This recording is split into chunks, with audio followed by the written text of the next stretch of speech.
so today at the Slop, we are looking at the Huluween shorts that have recently been released online. It's a collection of short horror films that are done in 4, 5, or 6 minute segments. Short, easy to digest, and a lot of fun. Yeah. We watched the first one. It was pretty cool. Well, it's not the very first one, but we watched the first one we wanted to see, which was called The Hug. Yeah. Which was about... Well, The Hug, it's, kids' pizza place, very Five Nights at Freddy's reminiscent. Chuck E. Cheese style. Chuck E. Cheese, kid being a little brat, goes to play with the panda machine, panda-matronic, if you will. It's closed, you can imagine what happens. Right. No spoilers. No spoilers. It's hard not to spoil a 5-minute video. Lore so deep. Okay. If we make it quick, the visual animatronic thing was well done. I've always been kind of creeped out by animatronics, honestly. I think everybody deep down, there's something about like the uncanny look of like... It's like a robot clown. The Chuck E. Cheese kind of thing. It's very it's inhuman looking, but it's trying to mimic human, emotions and looks and sounds. It just makes it more disconcerting almost. There wasn't really any music or anything. It was just kind of like this circusy, arcadey stuff. They did play a unique theme song for the Pandories. Yeah. There was place at the end. Little sing song. And as far as like stylistically, it was very colorful, like you'd expect it to be. It's very bright, colorful, vibrant. Right. The set was very good. The pizza looks disgusting, as you'd hope it would. It was very well made, for such a short 5-minute film. Right, and the creepiness level was where it was with me in this 5-minute film. Yeah, it wasn't very scary. You knew where it was going. Yeah, it was obvious where it was going, but the creep factor was up there because it was just a still shot of the animatronic face, and it was just like, that's a really creepy face, and then it got creepier, and then it got creepier, and then boom. Yeah, it happened. We won't tell what happened. For The Hug. It's called The Hug, so you can only imagine. But yeah, it's aesthetically very pretty, fun. I would recommend this short. For 5 minutes. It's worth 5 minutes. It's worth 5 minutes. Yeah, if you like horror, then you're gonna love it. Oh yeah. Right, check out The Hug, Therizal. Yeah, it was a ragtime old gag of a spook. Yeah, we got a dark, ominous bedroom, blue undertone. Got the blue filter up. Right. And just nighttime, gonna do some internet browsing and come across a video called Therizal. Yeah.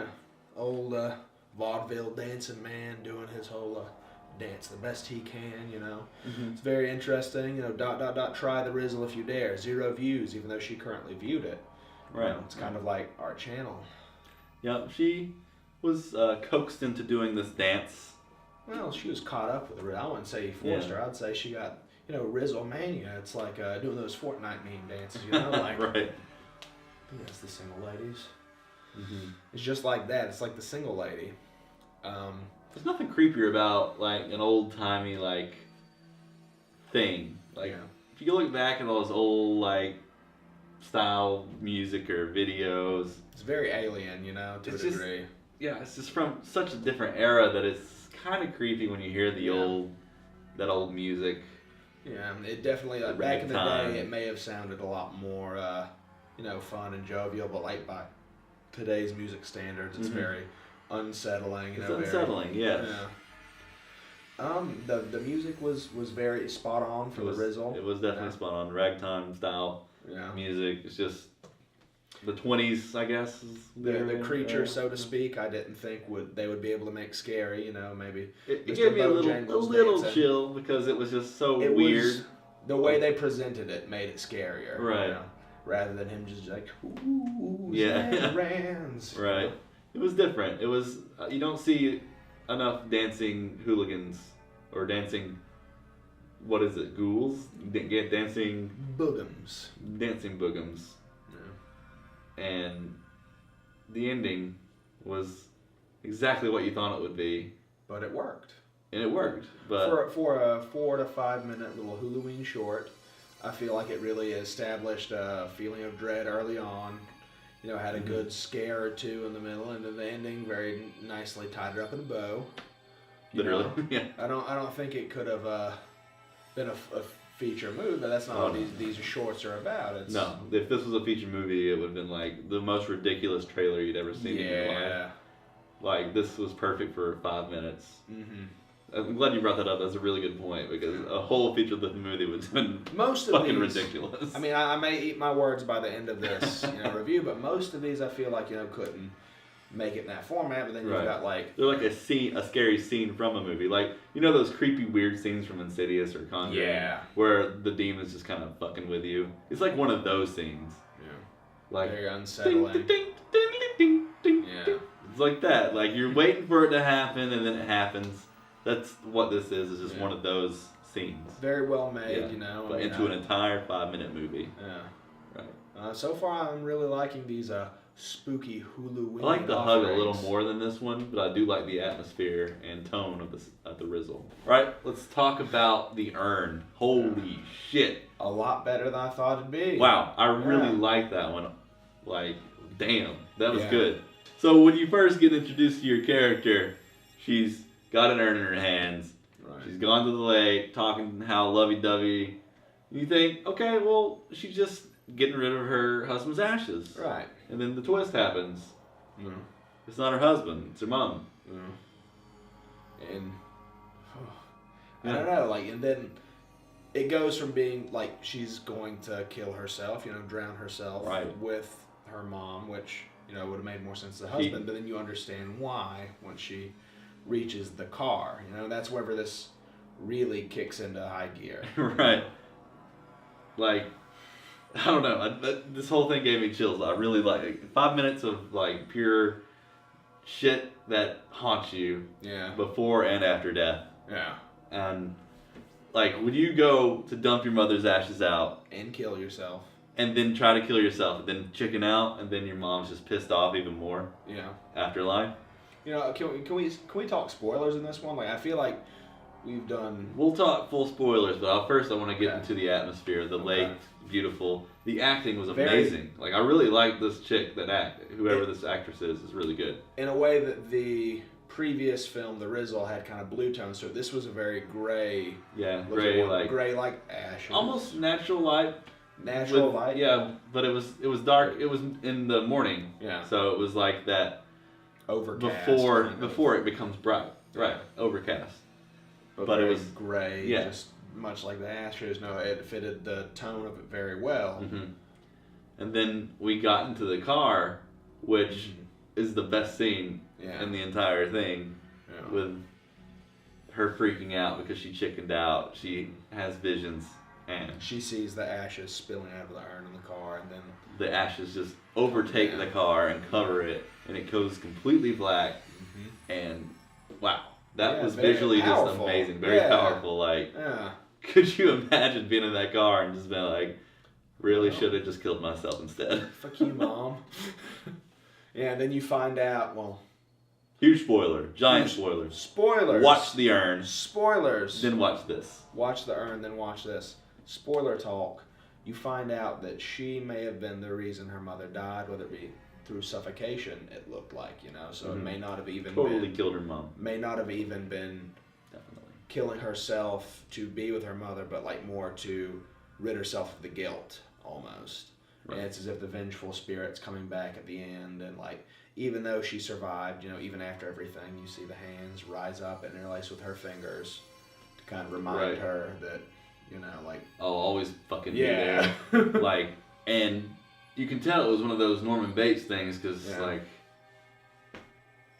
she doesn't have anyone else. She's not with her husband, because there is no husband. Yeah. When we think the person in the urn is we think it's the husband in the urn, but obviously she's really fucking close to her mom. Racked with grief, maybe even haunted by it. Get the feeling that the mother may have been. It's hard to say whether the mother was more vengeful with her actions, or if it was more mournful. Right. Wanting to be with her daughter, or if it was wanting to torment her daughter. What was your thought on that? It doesn't really go either direction. Really. It almost leaves it open. It leaves it open. Was the daughter haunted because of a mistake or haunted because of how close they were. Was the daughter? It was implied the daughter, killed her, but was it maybe a mercy killing to a degree, or was it? Well, there are better ways to do that than just getting an Ingalls bag and like, bye, moms. Yeah. I don't know. Yeah, it was really fucking good. Like it seemed more like an aggressive kind of haunting in the car where you see the ashes and the rain comes down. But then the scene where you see the interlaced fingers, it looks less like she's trying to go for the throat or do something threatening. Right. It's almost as she's comforting her daughter almost. Like even though pretty close. Like she's been doing it her whole entire life. She's always there for her daughter. Yeah, like even in this, like she's kind of being like, it's going to be okay. A lot that you can think about this short.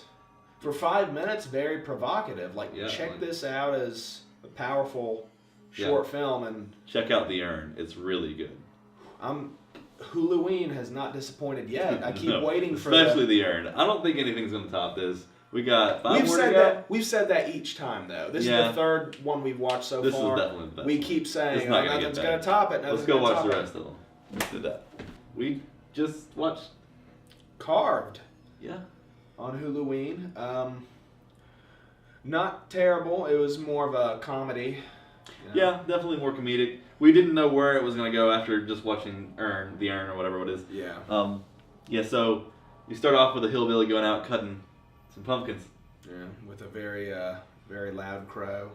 Very loud crow. The first 3 minutes of this 5 minutes was just loud noises. Picking pumpkins. That's pretty much it. Yeah. The one redeeming quality, I thought, because you know exactly where it's going to go. At first, it starts off, well, this pumpkin's hard to cut. Obviously, something's going to happen to that pumpkin. And then that was the beginning, and then the end. Yeah. There you go. And the one redeeming quality was the only fucking, go ahead. There's a practical effect towards the end of the movie involving a carved something or other that was very good. Yeah, it was the only cool thing. The CGI was not great. We'll just say the pumpkin got its revenge. Yeah. Quite literally. But then it brings to mind why would it not do that when being plucked from the ground, but it does. That's getting a little too much thought into you're right. Yeah. You're right, that's too much. Yeah. Didn't like this one. Swing and a miss. It was a fun concept. It's definitely more comedic, more satirical. More comedic, more satirical, but just it did good with that, but there a lot of dead air. Yeah, at the whole beginning is a lot of build up to nothing. It didn't matter. It was just kind of filler to fill out that 5 minute mark. This was one of my less favorite ones. Yeah. Not terrible. Sometimes people think loud noises are scary, but when you put it over and over and over and over, it's just more annoying. It's a little irritating. Yeah. You just watched the first part of the Huluween Film Fest. We did 4 of them. We're going to do the next 4 in another video, so check that out. But first, like and subscribe. Leave a comment if you've checked out these Huluween films. Let us know what you thought.